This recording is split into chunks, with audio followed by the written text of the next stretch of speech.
I did not start out as a substitute teacher thinking I was going to be a district superintendent by any stretch of the imagination.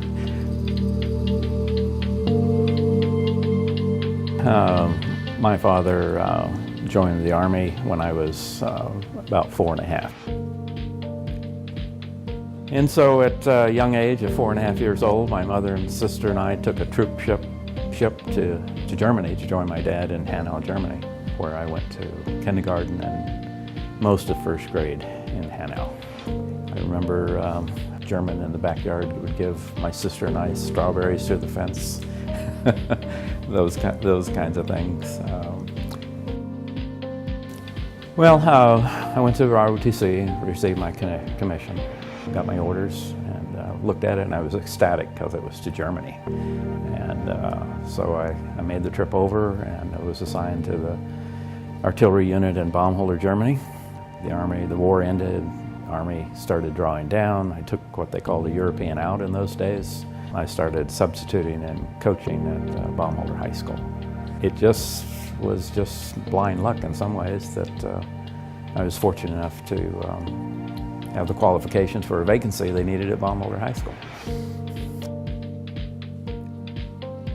The thing that got me the best about teaching at those early is building those relationships with kids. And yes, we do it in the classroom, but I've always been a proponent of those after-school activities, in my case, athletics. It doesn't have to be athletics, but in my point of view, those relationships you build with students outside of the classroom pay so many dividends in the classroom.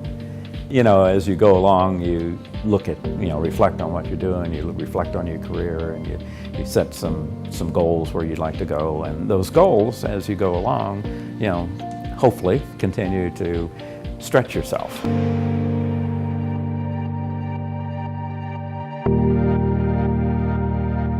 Whether it's been students I've had, colleagues, supervisors, they all have an impact.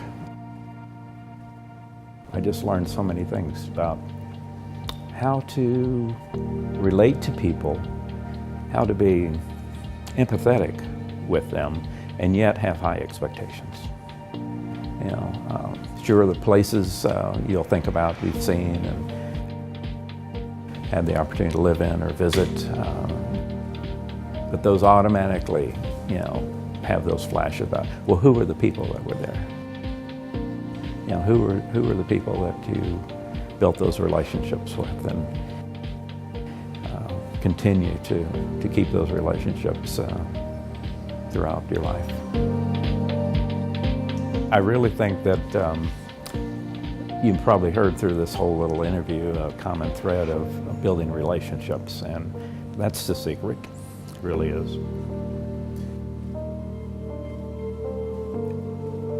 I think my biggest hope is everybody becomes part of the solution and not a problem.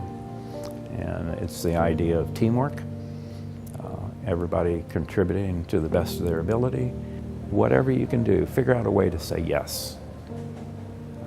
Figure out a way to always be respectful to people, and just solidify those relationships.